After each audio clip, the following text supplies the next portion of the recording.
দেখেন এই ছেলেটি ভিডিওতে দেখে এবং 17 নাকি নকল, তাই জন্য দেখেন ছেলেটি সেটি বিশ্বাস করতে পারে না এবং দেখেন বাজার থেকে iPhone 17 নতুন কিনে নিয়ে আসে এবং প্যাকেটটি খুলতে থাকে।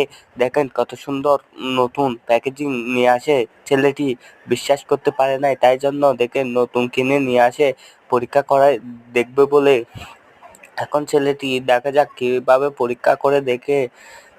চ্যানেলে নতুন হয়ে থাকলে চ্যানেলে সাবস্ক্রাইব করবেন এবং ভিডিওতে লাইক করে দিবেন। দেখেন ছেলেটি নতুন করে iPhone 17 কিভাবে পরীক্ষা করতে চায়। দেখেন অনেক কষ্ট করে খুলতে পারতেছে না। দেখেন ছেলেটি 3 গুণ বাড়িয়ে দিয়েছে জোর হাতের। দেখেন ছেলেটি কত গোতাচ্ছে, দেখেন পারতেছে না। ভিডিওতে সবাই লাইক এন্ড সাবস্ক্রাইব করে দিবেন। লাস্ট পর্যন্ত ছেলেটি হার মানে এবং খুলতে পারে নাই।